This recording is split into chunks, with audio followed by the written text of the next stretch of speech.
소위 말하는 쌍특검 어제 국회에서 통과가 됐죠. 그 이후에 여당 상황하고 국민의힘 새 비대위 인선에 대한 평가를 좀 해보도록 하죠. 국회 법사위 소속이시고 국민의힘 인재영입위원인 조정은 의원과 이야기 나눠보겠습니다. 의원님 안녕하세요. 네, 안녕하세요. 자, 일단 합당 조사 완료된 거죠? 예, 그렇습니다. 그러면 공식적으로 이제 국민의힘 의원이라고 제가 부르도록 하겠습니다. 일단은 이 얘기부터 좀 먼저 해보죠. 어제 저 비대위원 지명직 8명의 인선이 공개됐는데 그런데 면면을 보니까 인재영입위하고 좀 겹쳐요. 네. 인재영입위원회 멤버도 있고 맞습니다. 인재영입위원회에 영입 대상으로 선정된 분들도 있고 이거는 어떻게 된 일인가요? 뭐 사람 보는 눈은 대충 비슷한 것 같아요. 아 그래요? 예, 인재 영입위가 비대위 구성보다 한 두세 발 빨리 가고 있었잖아요. 예.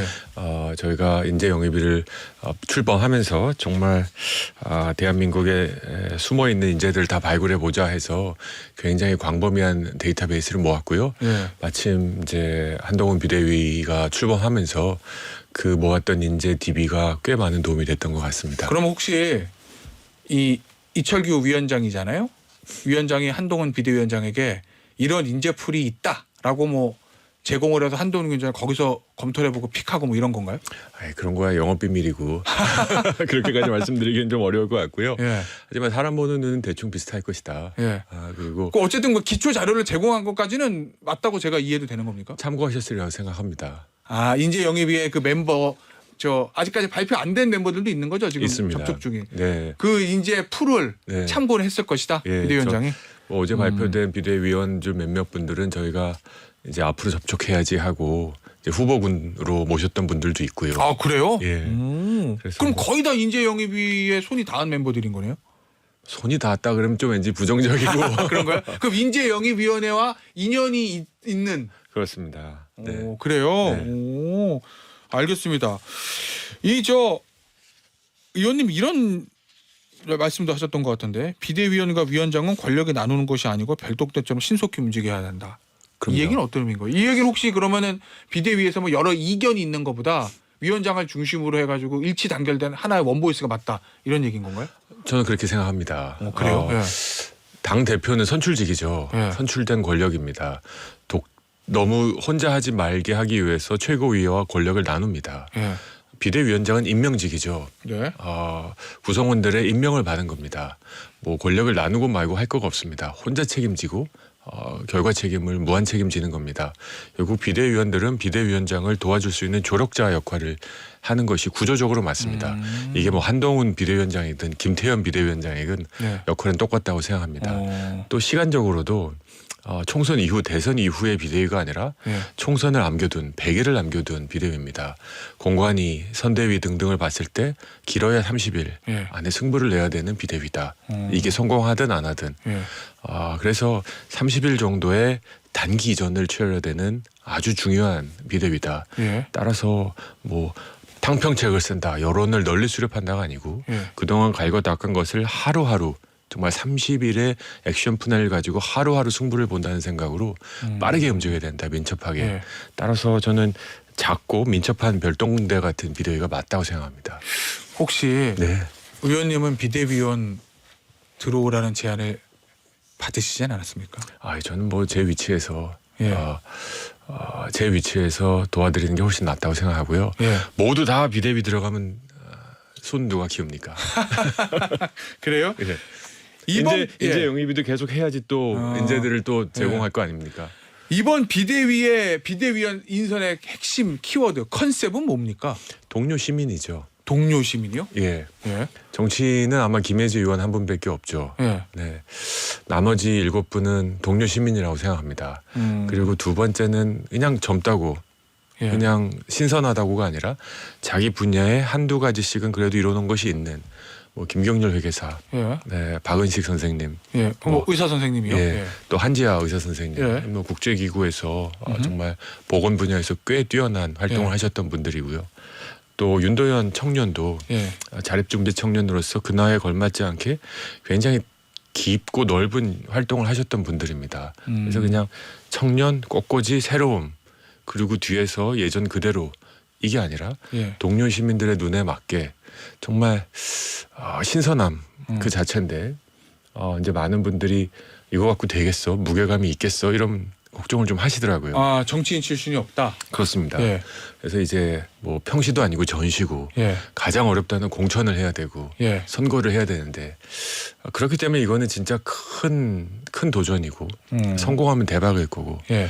어려워지면 여의도와 우리 민생 그리고 우리 현실이 얼마나 떨어져 있는지를 드러내는 또 하나의 반증이 될 거다.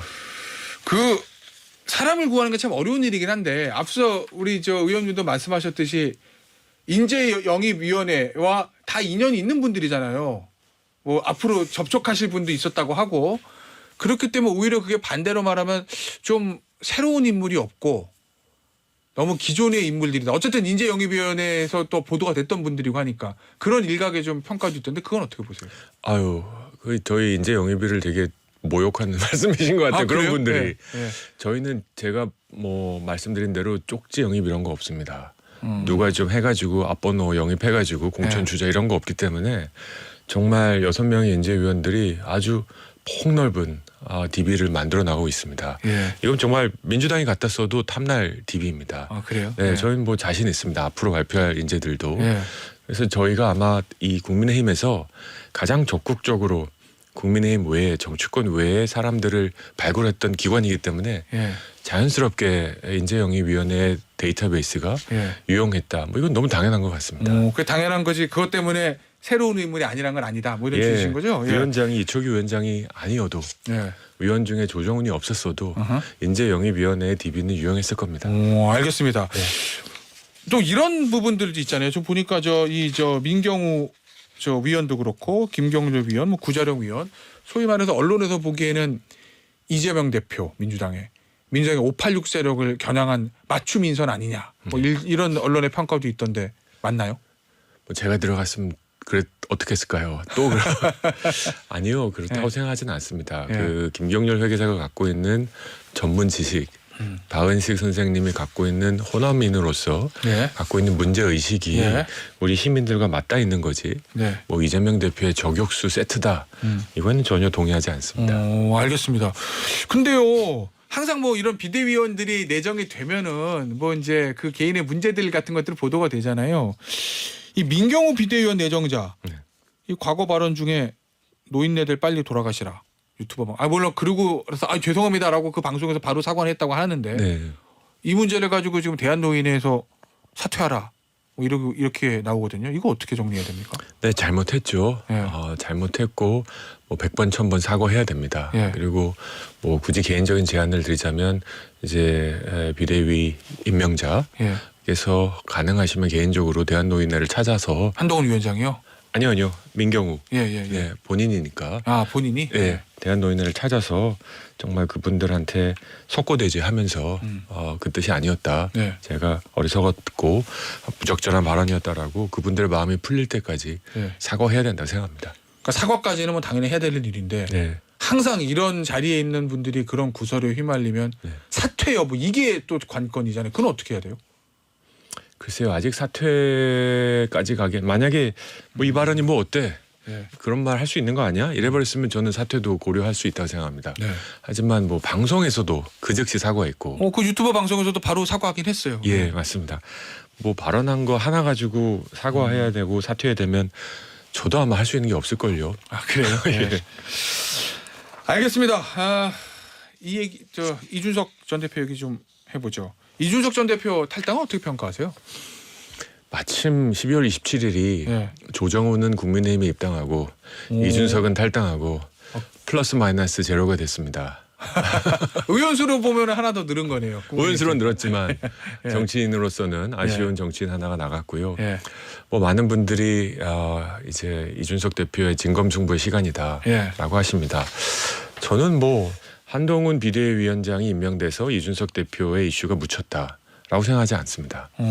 본인 스스로의 한계라고 생각합니다. 아 그래요? 예. 네. 이준석 대표와 한동훈 위원장이 투샷으로 화면에 잡혔을 때 예.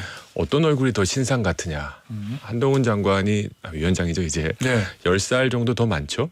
12살 많죠. 그래. 예. 그럼에도 불구하고 한동훈 위원장이 훨씬 더 신상 같죠. 이제 이준석은 더 이상 이준석 전 대표는 신상이 아닙니다. 네. 저는 그렇게 좀 남아서 현실 정치에 들어오라고 제안을 드렸는데 이제 본인이 나가셨으니까 존중할 수밖에 없고요. 앞으로 자, 이제 앞으로. 네. 앞으로 정치 공학이 아닌 진검승부를 하셔야 될 겁니다. 지금까지는 말이 빠르고 발이 느렸다면 예. 이제부터는 말을 줄이고 예. 발로써 창당을 하시고 당원을 모으시고 예. 그다음에 선거에서 본인의 깃발로 예. 한 명 또는 여러 명을 당선시키면 다시 이준석 대표는 살아날 수 있다고 생각합니다. 예. 하지만 누구의 의지에서 누구의 빗대서 이럴 수는 없다고 생각합니다. 이제 혹시 그 총선 전 다시 통합할 필요성은 있다고 보세요? 아니면 그래 나갔으니 갈 길 가시오 국민의힘도 알아서 잘하겠습니다 이겁니까? 뭐 중요한 변수 아니라고 생각합니다. 아 그래요? 예. 아 통합하지 않아도 네. 국민의힘 스스로로도 잘 나갈 수 있다. 국민의힘이 잘하면 총선에 승리할 것이고 아 뭐 그건 당연하죠. 못하면 망할 것인데 이준석 대표와 통합하지 않아서 실패했고 예. 통합해서 성공했다. 이럴 가능성 없습니다. 아 변수는 0이다. 변수다. 예. 알겠습니다. 특검 얘기 좀 해볼까요? 네. 어제 통과가 됐어요. 대통령실에서는 거부권을 즉각 행사한다라고 밝혔습니다. 네. 앞으로는 이제 어떻게 전개되는 겁니까? 그러면 큰 틀에서 예. 좀 지칩니다. 지쳐요. 예, 예. 특검 얘기하기가 거의 한 2년 되는 것 같습니다. 의원총회에서도 본회의장에서도 솔직한 소회는 다들 지쳤다. 네, 예. 그리고 찬성 토론도 반대 토론도 예.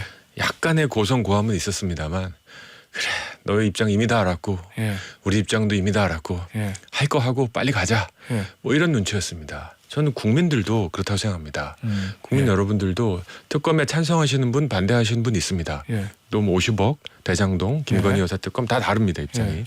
그럼에도 불구하고 이거는 입장을 바뀐 국민이 그렇게 많지 않습니다. 아 이건 해야 된다라는 생각하는 국민은 지금도 해야 된다고 생각하시고 예. 반대라고 생각하시는 국민은 지금도 반대십니다. 예. 민주당이 대착각하고 있는 건 지금 특검을 법을 통과시키고 거부권을 행사하고 또 막 이런 과정에서 본인들의 지지율이 1%락도 오를 거라고 생각하는데 그렇지 않습니다. 이미 고착화돼 있다. 굳어져 있습니다. 굳어져 있는 걸 어떻게 다시 해가지고 이슈로 만들겠다. 이거는 저와 우리 김태현 앵커님 같은 정치 고관여층의 문제고요. 네. 길거리에 걸어가시고 추워가지고 지금 내년 어떻게 사업할지 걱정하시는 분들은 예. 짜증거립니다. TV 틀면 아직도 특검이냐 이런 얘기를 제가 한 번 들었는데요. 예. 귀에서 사라지지가 않습니다. 그 말씀은 그 네. 얘기는 거부권 행사하는 거에 대해서 윤석열 대통령에게 비판의 얘기가 있어도 총선에 큰 영향이 없을 거다. 저는 불리할 게 없을 거다. 국민의힘 입장에서 그 얘기신 건가요? 예, 저는 더 불리해질 건 없을 거다. 50억 특검은 이건 네. 뭐 이재명 대표의 물타기죠. 네. 왜냐하면 50억 특검이 시작되는 순간 대장동 수사에 막대한 영향을 미칩니다. 이거 네. 올스탑 되는 거니까 이건 뭐 명백하게 해서는 안 되는 거죠. 대장동을 덮는 거니까. 예. 김건희 여사 특검도 하나씩 따져가면 무리수가 한두 개가 아닙니다. 근데 지금 이거 우리가 2년째 얘기하는 거잖아요. 예. 그래서 제가 아무리 얘기한다고 해도 특검을 해야 된다고 생각하시는 분은 입장을 안 바꾸시고요. 뭐 그렇겠죠. 예. 이미 고착화된 이슈입니다. 그렇게 되면 더 불리해질 건 없다 이런 말씀이신 건 거죠. 네, 득될 것도 없고 실될 것도 없다. 예. 하지만 손해는 대한민국 정치고 대한민국 국민이다. 이렇게 중요한 총선판에 이슈 하나 없이 특검 찬성이냐 반대냐로 총선하는 건 불행이다. 결국 변수는 되지 않을 거다라는 말씀이신 거죠. 변수되지 않습니다. 어제 저 진성준 의원 인터뷰할 때 보니까 이 재의결 시점을 조정할 수도 있다. 왜냐하면은 국민의힘에서 낙천자들이 나올 거고 그런 그 낙천자들이 좀 불만을 품을 수 있기 때문에 그 사람들을 노리고 지독하게 정치 네. 공학적이고요.